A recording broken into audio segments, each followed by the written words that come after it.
আমরা সাধারণত পুরুষ হেলথ নিয়ে খুব একটা কথা বলতে দেখি না, বা ঠিক কোথায় কথা বলতে হবে বা কোন বিষয়টা আসলে এর সাথে রিলেটেড এটাও হয়তো অনেকে আমরা বুঝতে পারি না।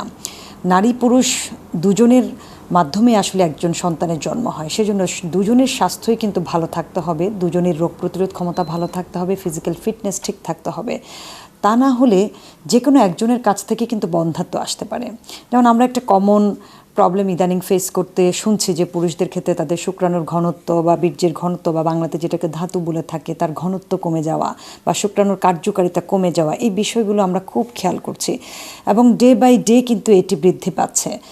হরমোনের লেভেল, টেস্টোস্টেরনের মাত্রা কমে যাচ্ছে, যার কারণে লো লিবিডো থেকে শুরু করে ইরেকটাইল ডিসফাংশন নানা ধরনের প্রবলেমে কিন্তু একজন পুরুষ ভুগে থাকে, যার কারণে তার স্ট্রেস মার্ক বা অ্যান্টি এইজিং যে লুকটা সেটা নষ্ট হয়ে যায়, টায়ার্ড ফিল করা, ভালো না লাগা, বিষণ্ণতা, নানা ধরনের মানসিক রোগ এবং শারীরিক কমপ্লিকেশন কিন্তু একজন পুরুষের তৈরি হতে পারে।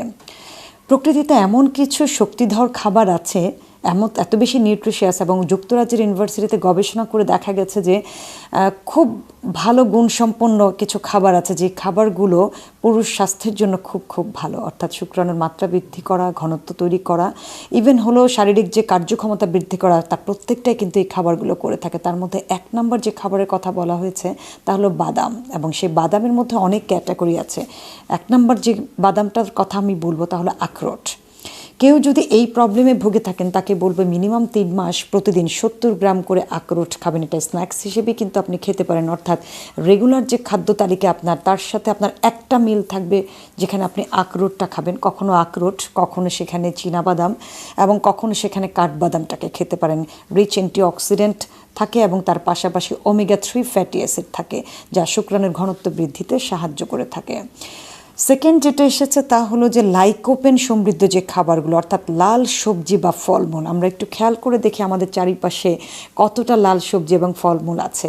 লাল শাক অর্থাৎ রেড স্পিনাচের কথা জানি, টমেটোর কথা জানি, স্ট্রবেরির কথা জানি, আনারের কথা জানি, এবং রেড যে ক্যাপসিকাম আছে, এই প্রত্যেকটা খাবারে কিন্তু প্রচুর পরিমাণে লাইকোপেন থাকে, এবং এই লাইকোপেন আমাদের বডিতে ক্যান্সারের বিরুদ্ধে ফাইট করে থাকে, ক্যান্সারকে প্রতিরোধ করে, যেমন তেমনি পুরুষের স্বাস্থ্য তৈরি করতে সাহায্য করে। বিশেষ করে লাইকোপেন কিন্তু শুক্রাণুর ঘনত্ব বৃদ্ধি করতে সাহায্য করে থাকে।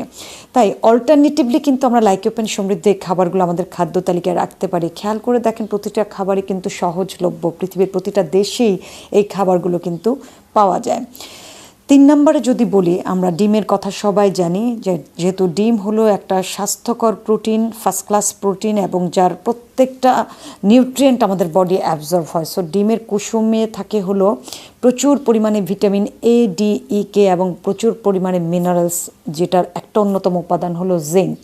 সো জিঙ্ক কিন্তু এই শুক্রাণুর ঘনত্ব বৃদ্ধি করতে সাহায্য করে। তাই জিঙ্ক সমৃদ্ধ খাবার, আমরা বাদামের কথা বলেছি, যে ডিমের কুসুমের মধ্যেও কিন্তু পর্যাপ্ত পরিমাণে জিঙ্ক আছে, এবং যে মিনারেলসগুলোর কথা বলেছি তা থাকে, ওমেগা 3 থাকে, এবং কলিন সমৃদ্ধ থাকে। ডিমের সাদা অংশটা পুরোটাই প্রোটিন, যেটাকে আমরা অ্যালবুমিন বলে থাকি। সো এই ডিম থেকে আমরা প্রচুর পরিমাণে এনার্জি যেমন পাই, তার পাশাপাশি হলো আমাদের হরমোনাল লেভেলটাকে বৃদ্ধি করে থাকে, স্ট্রেসটাকে রিমুভ করে থাকে, আমাদের হার্ট এবং ব্রেনের হেলথটাকে ভালো থাকে, নার্ভাস সিস্টেমটাকে ভালো রাখে। তার পাশাপাশি পুরুষের যে ঘনত্ব, শুক্রাণুর ঘনত্ব নিয়ে আমরা কথা বলছি, তা বৃদ্ধি করতে কিন্তু সাহায্য করে। পানির কথায় আসি, আমরা অনেকেই আছে ঘন্টার পর ঘন্টা চলে যায়, পানিটা ঠিকমতো খাই না। সো পর্যাপ্ত পরিমাণে মিনারেল ওয়াটার কিন্তু আপনাকে অনেক বেশি হেল্প করবে, টায়ার্ডনেস চলে যাবে, হরমোনটাকে ব্যালেন্স করবে, এবং এই শুক্রাণুর ঘনত্ব বৃদ্ধিতে কিন্তু প্রতিদিন একজন প্রাপ্তবয়স্ক পুরুষকে মিনিমাম 2.5 থেকে 3 লিটার পানি খেতে হবে। কখন খাবেন এই পানি? প্রতি ঘন্টায় 1 গ্লাস করে পানি খাবেন, তাহলেই কিন্তু এর কার্যকারিতা অনেকাংশে বৃদ্ধি পেয়ে যাবে। ডার্ক চকলেটের কথা আমরা জানি, প্রচুর পরিমাণে রিচ অ্যান্টিঅক্সিডেন্ট। প্রতিদিন যদি 1 কামড় করেও আমরা কোনো পুরুষ ডার্ক চকলেট খেয়ে থাকেন, তাহলেই দেখবেন যে আপনার শুক্রাণুর ঘনত্ব, কার্যকারিতা কত অংশে বৃদ্ধি পেয়ে গেছে, এবং সেটা খুব অরিজিনাল ডার্ক চকলেট হতে হবে। সুগারের পরিমাণ যেন 0 থাকে সেটা খেয়াল করতে হবে। মিনিমাম টানা প্রায় 3 সপ্তাহের কথা আমরা বলে থাকি যে ডার্ক চকলেটটা রেগুলার স্ন্যাক্স হিসেবে কনজিউম করার জন্য, অথবা আমরা অফিস আদালতে যখন থাকি, ফ্যাটিক থাকে, হেডেক থাকে, টায়ার্ড লাগে, সে সময় আমরা খেতে বলি। একদম সাউন্ড স্লিপের কথা বলে থাকি। 6 থেকে 8 ঘন্টার একটা নিরবচ্ছিন্ন ঘুম আপনার হরমোনকে ব্যালেন্স করতে সাহায্য করে। যে খাবারগুলোর কথা বলেছে সেই খাবারগুলো যখন আপনি খাবেন তার পাশাপাশি পর্যাপ্ত রেস্টই পারে শুধুমাত্র আপনার এই শুক্রাণুর ঘনত্ব বা ডিসএবিলিটিটাকে একেবারে কারেক্ট করে দেওয়ার জন্য। আমরা এখন প্রচণ্ড পরিমাণে ডিভাইস অ্যাডিক্টেড থাকি এবং পুরুষরা সবচেয়ে বেশি থাকে অফিসে, কম্পিউটার, পিসি, মোবাইল সব কিছুতে থাকে, যেখান থেকে অনেক ক্ষতিকর রেডিয়েশন কিন্তু এসে থাকে। সো ডিভাইস থেকে নিজেকে কন্ট্রোল করতে হবে। কাজের বাহিরে যেন আর ডিভাইসটা ইউজ করা না হয় সেটা খেয়াল করবেন। তাহলে কিন্তু আপনি এই সমস্যা থেকে খুব সহজে মুক্তি পেয়ে যাবেন।